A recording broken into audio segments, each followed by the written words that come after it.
Programang ito ay rated SPG. Striktong patnubay at gabay ng magulang ang kailangan. Maaaring may masiselang tema, lengguwahe, karahasan, sexual, horror o droga na hindi angkop sa mga bata. Doc Carlos, mapapatay na si Moira sa sobrang galit na nararamdaman ni Doc Carlos. Alamin natin. Welcome back sa aking channel.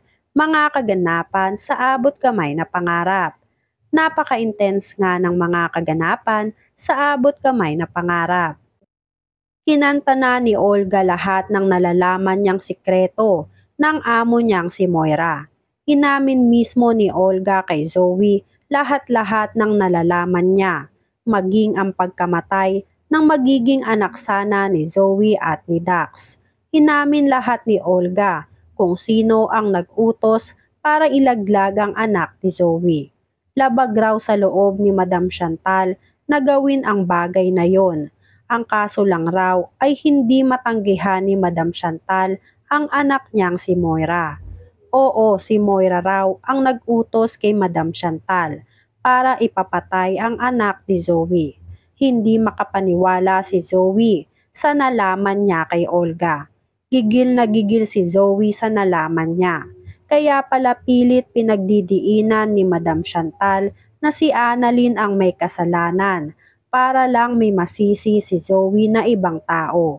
Para hindi magduda na si Madam Chantal ang may pakana ng pagkamatay ng anak ni Zoe. Sa kabilang banda, nagtalo si Moira at Doc Carlos. Sinisi ni Doc Carlos si Moira kung bakit naging kriminal si Doc Carlos.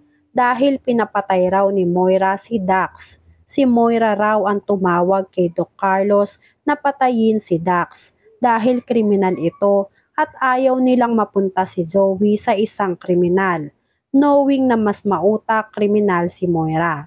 Naabutan ni Zoe na nagtatalo si Moira at Doc Carlos. Hindi alam ni Zoe kung ano ang gagawin niya. Nilapitan agad ni Zoe ang mga magulang niya. Itatanong na sana ni Zoe kung totoo ba na si Moira ang nag-utos kay Madam Chantal para ipapatay ang anak ni Zoe. Ngunit naunahan siya ni Doc Carlos. Inamin ni Doc Carlos kay Zoe na si Moira ang tumawag sa kanya para ipapatay itong si Dax. Nagimbal lalo si Zoe. Dobleng pasakit ang pasa ni Zoe. Magmula sa tatay ng magiging anak niya papunta sa magiging anak sana nila ni Dax. Halos gumuho ang mundo ni Zoe. Hindi alam ni Zoe kung paano niya mapapatawad ang mami niyang si Moira. Nagtanong si Zoe kung totoo ba ang sinasabi ng daddy niyang si Doc Carlos. Dito sinabi ni Moira na nagawa lang niya yon dahil ayaw ni Moira na mapunta si Zoe sa isang kriminal. Kaya lang raw niya nagawa ang bagay na yon. Iyak nang iyak si Zoe. Halos itakwil na ni Zoe ang mami niyang si Moira. Dagdag pa ng tanong ni Zoe kung si Moira rin ba ang nag-utos kay Madam Chantal para ipapatay ang sariling anak ni Zoe. Kinumpirma ni Moira na totoo ang sinasabi niya. Siya raw talaga ang nag-utos ng lahat. Napakasama raw na tao ni Moira.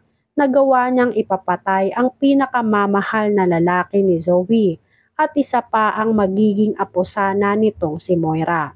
Pinagsasampal ni Zoe si Moira sa sobrang bigat ng nararamdaman niya. Pinaramdam ni Zoe kay Moira ang kapalit ng pagiging ganid ni Moira. Wala namang nagawa si Moira. Hindi mapigilan ni Moira ang galit ng anak na si Zoe. Tinakwil na ni Zoe ang sarili niyang ina. Simula raw sa araw ngayon ay wala ng anak si Moira. Nakikinig lang si Doc Carlos sa galit ni Zoe kay Moira. Napapangiti naman si Doc Carlos dahil sa wakas ay natauhan na rin ang anak niyang si Zoe sa kasamaan ng mami niyang si Moira. Nag-walk out si Zoe at naiwan si Moira at Doc Carlos. Hindi alam ni Moira kung ano na ang gagawin niya matapos siyang itakwil ng sarili niyang anak. Niloko ni Doc Carlos si Moira na uminom na lang si Moira dahil alam na ni Zoe ang lahat. Kasalanan naman raw talaga ni Moira kaya hindi na niya mapiplis ngayon si Moira o itong si Zoe na sumunod sa kanya. Lalo ngayon at nagsabi si Zoe kay Moira na simula ngayon ay wala na siyang anak. Inis na inis si Moira, lalong-lalo na sa pangiinis sa kanya ni Doc Carlos. Kaya iniwan ni Moira si Doc Carlos para makapag-isip siya ng maayos. Hindi kasi alam ni Moira kung paano niya paulit pasusunurin ang anak niyang si Zoe, lalo ngayon at galit na galit sa kanya si Zoe. Halos isumpa na ni Zoe si Moira sa sobrang tindi ng galit niya kay Moira. Wasak naman na umalis si Zoe. Wala nang malapitan na iba si Zoe, maski kasi ang magulang niya ay ginawan siya ng masama. Kaya hindi matanggap ni Zoe ang nangyayari sa kanya ngayon. Iyak nang iyak si Zoe. Naisip ni Zoe na tawagan ang pekeng ama niya na si RJ.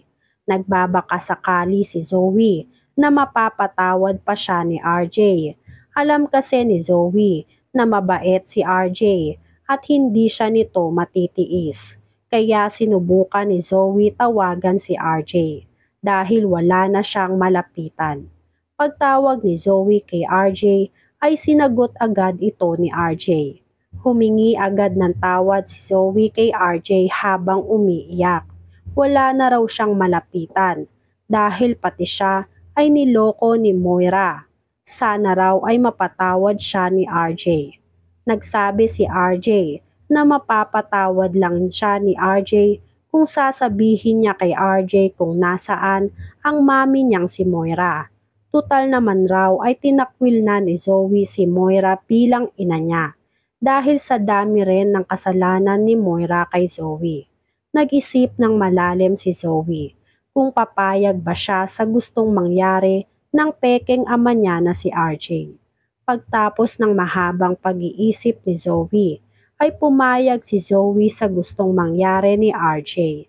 Ise-set up raw nila si Moira para makorner nila si RJ o itong makorner nila si Moira.